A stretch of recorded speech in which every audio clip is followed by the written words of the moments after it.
Ok, Erev Tov, Shabbat Shalom, B'Shem Hashem, Naaseh v'Natzliach v'Narviach l'chaim tovim ul Shalom.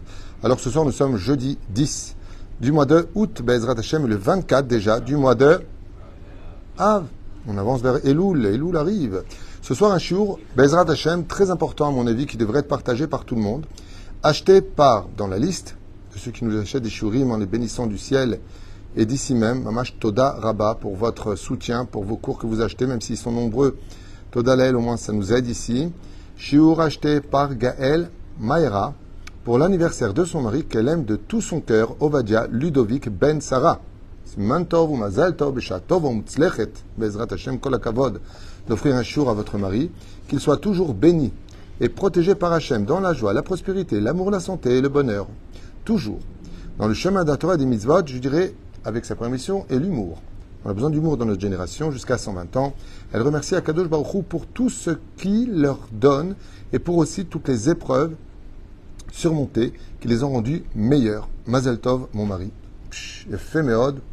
J'aime beaucoup Gaël. Kol HaKavod. Bémet, je trouve ça merveilleux de ne pas oublier les anniversaires, de ne pas oublier de remercier, de ne pas oublier d'exister pour l'autre. Et c'est justement de cela dont nous allons parler. Avec sa permission, on rajoutera l'élève Lefa Avdalim ce soir. C'est aussi la Haskara de Charlie Shalom Ben Simcha, que j'ai eu le bonheur de connaître.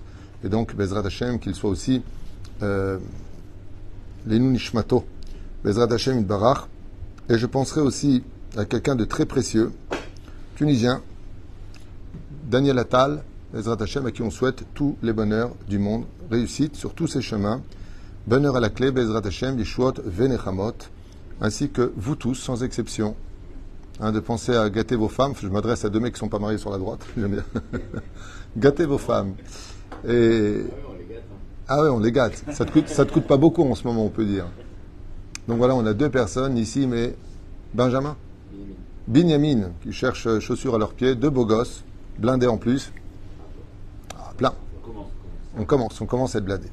Comme quoi que c'est bizarre quand même, parce que je rencontre beaucoup de garçons qui cherchent à se marier, beaucoup de filles, beaucoup plus qui cherchent à se marier, et vous n'arrivez pas à vous rencontrer. C'est bizarre. Et quand vous rencontrez, il y a toujours un truc qui bloque. Comme quoi que vraiment, Hachem les avait exilés. Chers amis, on commence notre shiur avec un sujet prenant, passionnant, je dirais. C'est un sujet qui nous concerne tous. C'est un sujet hypocrite, je vous dis franchement, parce que très souvent, on se sent être rempli d'amis, avec plein d'abonnés, avec plein de gens qui nous appellent. Mais en réalité, il y a toujours des intérêts derrière.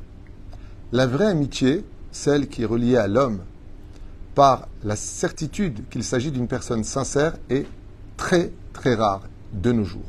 Elle existait avant, elle devient de plus en plus rare. Comment on le voit? Dans l'histoire, quand on voyait des amis, ils étaient amis pour de longues années. Aujourd'hui, un rien peut défaire une amitié. Une amitié sincère, parce qu'en réalité, la société dans laquelle on vit a mené l'humanité à devenir égocentrique et individualiste. C'est un état de fait sur le terrain où quelque part, alors qu'on avait tout construit, on n'a plus aucun problème de divorcer. Bon, ok, ça fait partie des fois des risques du mariage. Mais au point d'ignorer l'autre et les souvenirs et les enfants qu'on a eus avec, les moments magnifiques qu'on a passés ensemble, tout disparaît. Comme si que rien n'avait jamais été vécu. Et c'est quelque chose qui blesse au plus profond de l'âme chacun de nous. Parce qu'en réalité, vous savez, l'existence de chacun de nous ne peut exister qu'à travers l'autre. Comme je le dis dans le livre des Proverbes que j'écris, certes on vit pour soi, mais à travers les autres. Parce que d'être seul sur une île ne mènerait ni à te rendre beau, ni à bronzer, ni à t'embellir. Parce que pour qui tu le ferais? Ce qui fait que ne pas exister aux yeux de l'autre, eh bien, va créer quelque chose de terrible. Alors voilà, je vous propose de commencer par deux pôles. Le premier pôle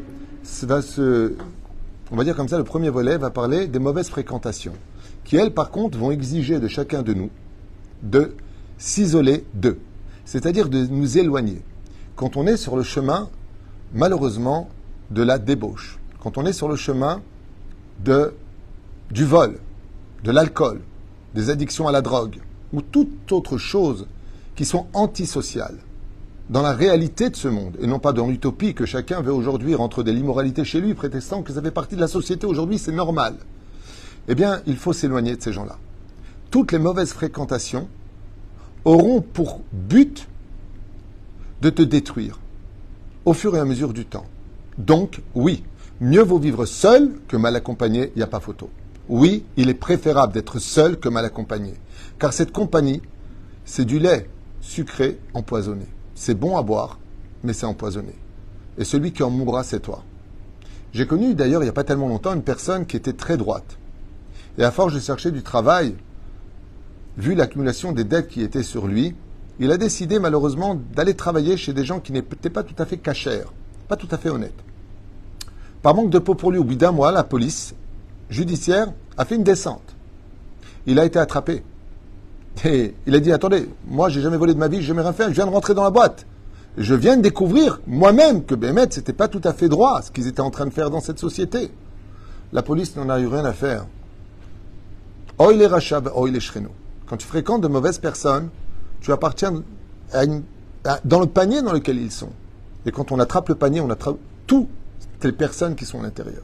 Ce qui fait que on le voit tous les jours, que ton enfant, ton épouse, un jour une femme religieuse, a fréquenté des réformistes. Chacun ses idées vis-à-vis du judaïsme. Je ne juge pas les réformistes ou les libéraux, c'est pas le but. Mais elle a commencé à les fréquenter. Ah, ils sont très bien, ils sont polis. Il est Matov Manaïm.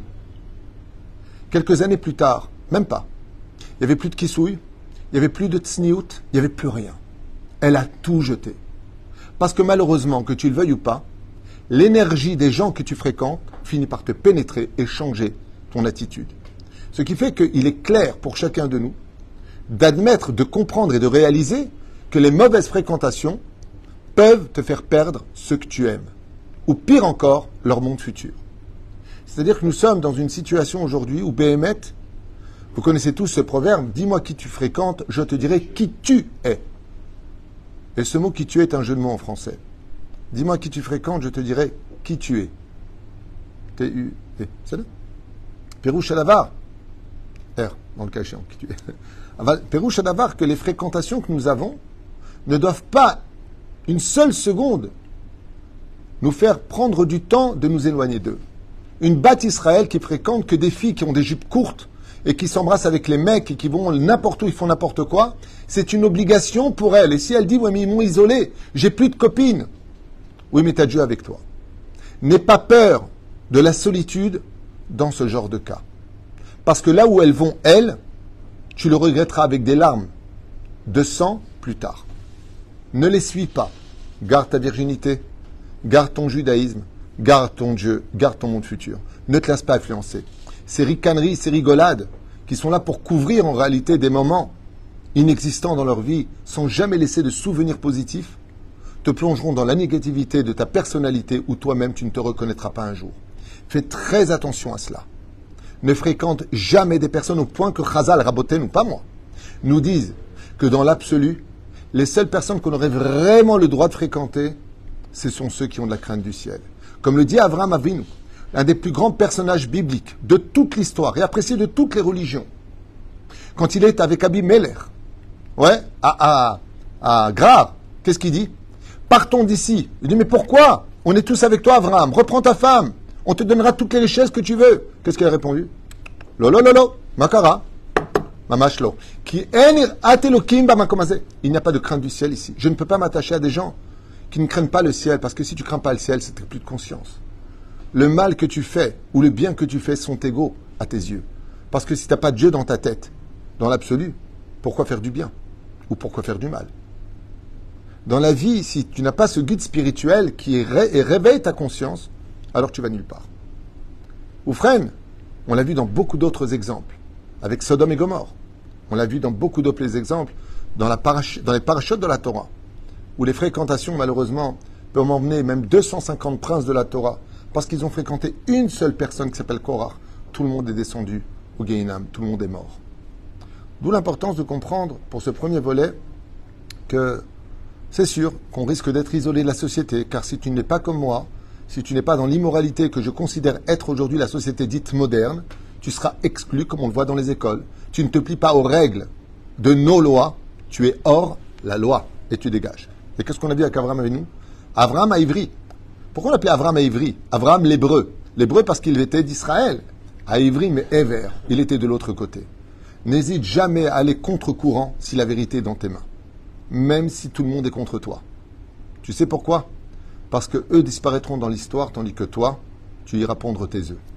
Ne t'inquiète pas, il y aura une suite à ton histoire. À l'image du peuple d'Israël aujourd'hui. On est condamné par tout le monde, on est haï de tout le monde, mais Am Israël, Chai Vekayam. Où sont les Babyloniens? Où est l'Égypte? Où sont les Grecs? Où sont les Perses? Où sont l'histoire? Où sont les Dômes? Où est Rome? Il n'y a plus personne. Mais nous, on est là. Parce qu'on a la vérité dans les mains.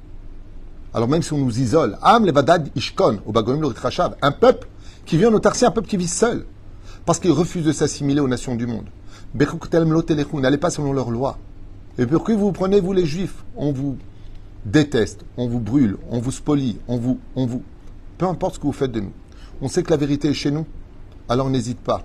Même si on fait de toi un rat comme on a fait des religieux aujourd'hui, le monde orthodoxe est considéré comme étant parasitaire, barbare, inutile à la société, paye pas ses impôts, que des mensonges.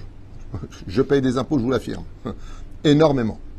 Ça veut dire quoi énormément? Tout ce que j'ai, tout ce que je peux faire, je le déclare. Et on paye nos impôts contrairement à ce que vous dites de nous. On est dans la société, on fait beaucoup de bien autour de nous. Mais malheureusement, l'influence des médias a pénétré comme la hasbana. Ce plat tunisien dans lequel on rentre, vous savez, dans le tuyau, j'avais dit une fois. Eh bien, c'est exactement la même chose. La reine, Bezrat Hashem, fuit toujours les mauvaises fréquentations. Et les mauvaises fréquentations sont toutes les personnes qui t'empêcheront de travailler à Hashem dans ce monde, parce que tu as été créé pour ça. Tout ce que Dieu a créé dans ce monde, il ne l'a créé que pour son honneur à lui. Donc tout ce qui risquerait d'être un frein dans ton travail d'Hachem, éloigne-le. C'est pas une bonne fréquentation. Et si tu dis, ouais, mais enfin, c'est charmant. Tu as raison. Le serpent aussi est charmant.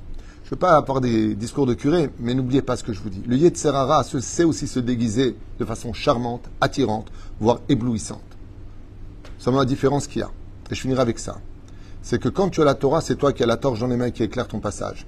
Tandis que le Yetzer Hara, il vient avec sa lumière à lui. Seulement il t'éblouit les yeux parce qu'il est en face de toi et tu ne sais plus où tu marches. Je pense que le message est clair. Vous ferez s'isoler pour tout recommencer, sans amis, puis se sentir seul, vivre avec ses fantasmes et même ses addictions. Malheureusement. Perdre ceux qu'on a aimés. Et rester dans le doute va provoquer tous les yetzarim, toutes les forces négatives contre toi. Avant, j'avais des copains. Mais maintenant que j'ai fait teshuva, j'en ai plus. Avant, personne ne me jugeait. On m'applaudissait dès que j'arrivais. Et maintenant, tout le monde me juge et me condamne. La vie dans laquelle nous sommes, non seulement elle est dure, elle est trompeuse, mais on n'a pas besoin d'ennemis pour vivre le mal que nous avons. Ce sont souvent les gens les plus proches de nous qui nous détruisent le plus. C'est pour cela que, effectivement, il y a des moments où la solution, c'est de t'isoler pour reconstruire et recommencer tout à zéro. Si tu es conscient de cela, que tu peux maintenant créer quelque chose de nouveau en toi, en redevenant une lumière, sache que c'est les autres qui vont te fréquenter. Avant, je n'étais pas religieuse, j'avais pas mal de copains. Depuis que je suis religieux, je n'ai que des amis. Et bien, dans le monde dans lequel je vis, je suis tellement heureux de voir tellement de gens, même avant quand j'étais pas du tout connu sur les réseaux sociaux ou autres. Quand tu es dans la Torah, d'abord tu as ton Rav, tu as ta communauté, puis après tu te fais des amis à droite et à gauche. Mais n'oubliez pas un détail, la Torah elle-même nous le dit. Tu veux un ami, knel chachaver, investis-toi avec lui. Un ami, c'est quelqu'un avec qui on s'investit. Mais malheureusement, la société dans laquelle nous vivons va engendrer quelque chose de nouveau aujourd'hui, qui a toujours existé, mais qui est devenu aujourd'hui une mode. L'amitié réelle disparaît de plus en plus parce qu'elle n'a pour but que l'intérêt que tu puisses m'apporter. Tes médecins, on va te fréquenter parce que c'est bien d'avoir un médecin proche. Vous le voyez, c'est très curieux, c'est pas une blague ce que je veux dire, mais c'est tellement, tellement vrai. Tu vois un mec qui est informaticien, dès que tu le vois, au fait, tu sais, j'ai un bug dans mon ordinateur, tu vois un médecin, dites-moi, j'ai acheté ce médicament, vous pensez que tu vois un avocat. Vous savez, j'ai eu un problème avec mon voisin et je voulais savoir. Bonjour, c'est un mariage, je suis pas venu faire mon procès, je suis pas venu soigner quelqu'un, je suis pas à l'hôpital, je suis à un mariage. Et on vient les voir tout de suite avec ça parce que quelque part, et attention s'ils te répondent pas, hein, quel bécher, celui-là tu vas pas. Je suis pas au boulot, là je suis en train de... Bonjour, Mazel Tov, tu vois ce que je veux dire? On a tout de suite cet attrait de... C'est-à-dire, nous les rabbins c'est par contre tout le temps. La nuit, le jour, le matin, le soir, haine. Rav Tutu, j'ai un problème de Shambaït. Rav Tutu, j'ai un problème d'argent. Rav Tutu, j'ai un problème d'Alaha.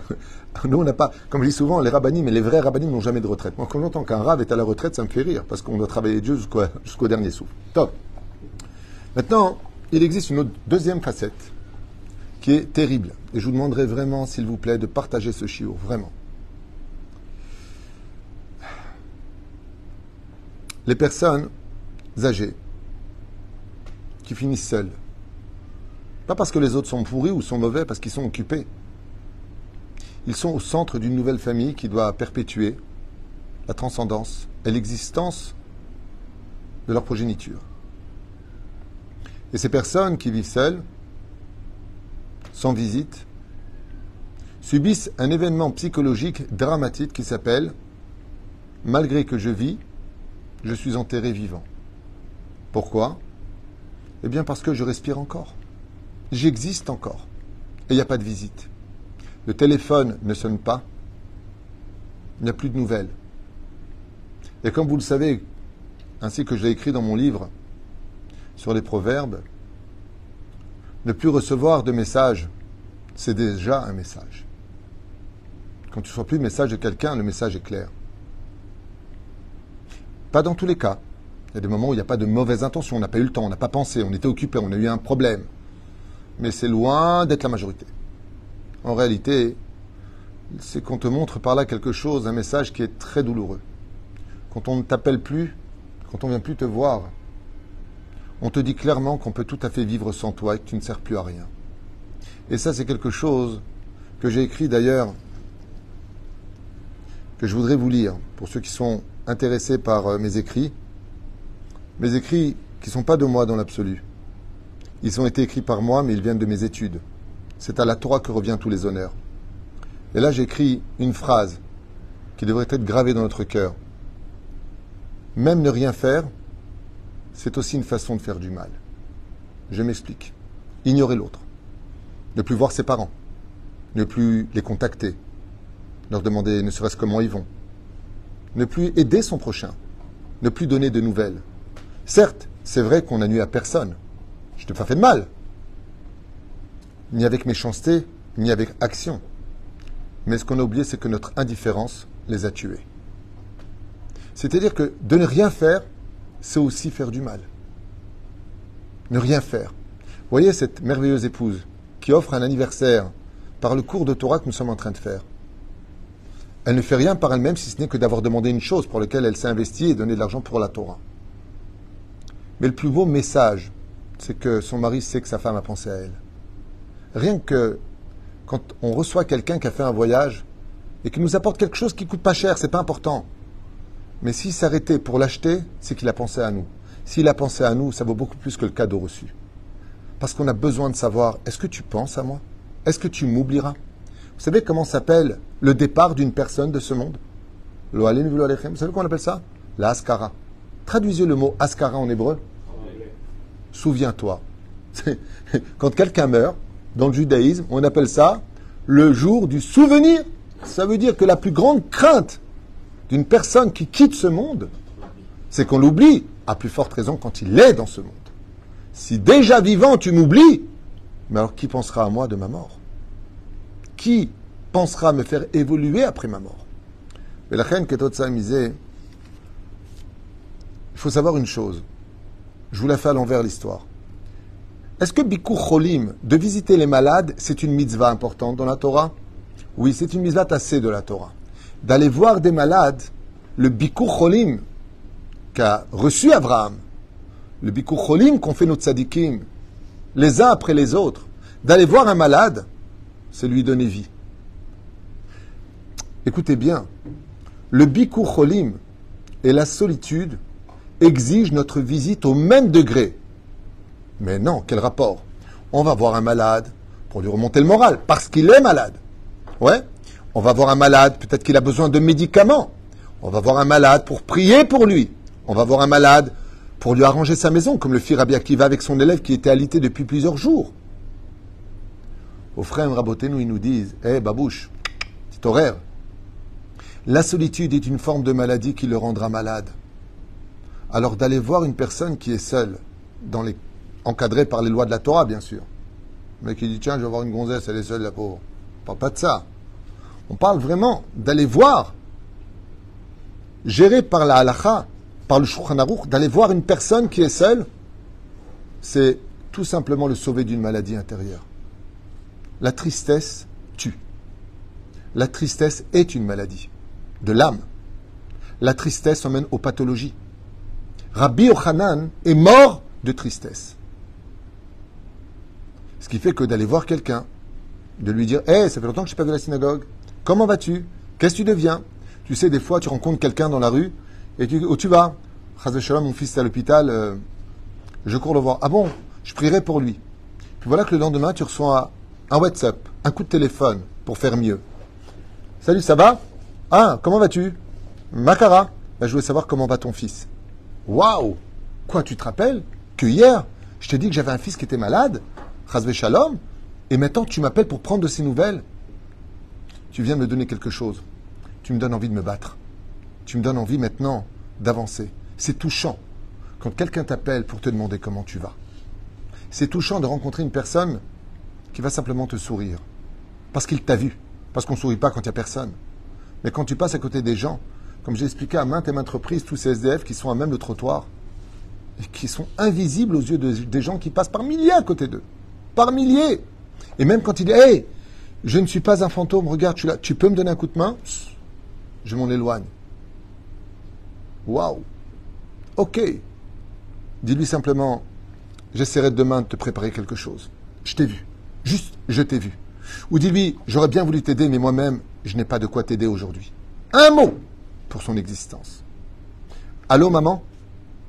Avec toutes mes occupations, chers amis, je ne veux pas parler de moi, Chazé Shalom, je ne suis pas un exemple pour personne. Mais moi, j'ai une mère qui vit à Natania.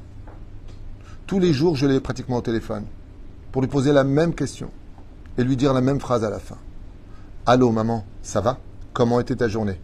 Maman, n'oublie pas que je t'aime. Tous les mercredis, où je suis? À Natania. Et qu'est-ce que je fais? Je vais manger avec elle. Tous les mercredis, c'est pour ma mère. Elle est vivante, alors je veux en profiter. Et je veux qu'elle sache qu'il faut qu'elle vive encore longtemps, parce qu'on a besoin d'elle. Des enfants ne peuvent pas lever leurs parents, mais un seul parent peut lever toute sa famille. Et c'est irremplaçable, une maman. Comme un papa est irremplaçable. Et une fois de plus, je refais cette parenthèse. On en parlera quand je vais tourner la feuille. Il y a des gens qu'on aimerait bien les voir, mais malheureusement, ils ne nous laissent pas venir les voir. On parlera de ce qu'on a à dire tout à l'heure. Ainsi donc, n'oublie jamais que si on sera récompensé pour avoir rendu un sourire à une autre personne parce qu'on l'a estimé, parce qu'on est venu le voir, parce qu'on a pris de ses nouvelles, combien de réprimandes devons-nous recevoir pour avoir oublié l'autre? L'un ne va pas sans l'autre. Et c'est pour cela que, comme je vous l'ai dit tout à l'heure, on pense que voilà, j'ai rien fait, ça va, chacun s'habille, tu me lâches, c'est bon. Je dis non, c'est pas possible. Des fois, il y a des personnes qui ont été vraiment de très très grands amis. Mais vraiment, ils ont été l'un pour l'autre, ils se sont sauvés financièrement l'un et l'autre, ils ont fait des vacances ensemble. Puis d'un coup, pour une histoire, tout coupe. Puis l'autre, il essaie de rejoindre son ami et il lui répond pas. Ce n'est pas une bonne devise. Ce n'est pas une bonne devise. Sauf si, bien sûr, il y a eu anguille sous roche et qu'en réalité, ce n'était pas un vrai ami. Ah ben, c'est pas une bonne chose. Pourquoi? Eh bien, parce que enterrer vivant alors que tu respires est une chose qui est pratiquement impardonnable. Oufren, la solitude n'a pas de valeur, slicha. Alors ça, c'est encore un des proverbes que j'ai écrit. La solitude, parce qu'on a tous besoin aussi de notre moment de solitude. Et sur ce, j'ai écrit ici quelque chose qui devrait être aussi peut-être retenu, à mon avis. Mais ce sera dans mon livre, et expliqué de façon différente de maintenant. La solitude n'a de valeur que quand elle est un choix, et non une fatalité. C'est-à-dire que oui, je fais le choix de m'isoler de vous parce que vous êtes de mauvaise influence. Je fais le choix de m'isoler pendant 2 heures, car j'ai besoin d'être avec moi-même. C'est une qualité de se donner rendez-vous avec soi-même avant de rencontrer les autres. Ce qui me permettra de pouvoir effacer la pire identité falsifiée de ma personne, c'est le paraître.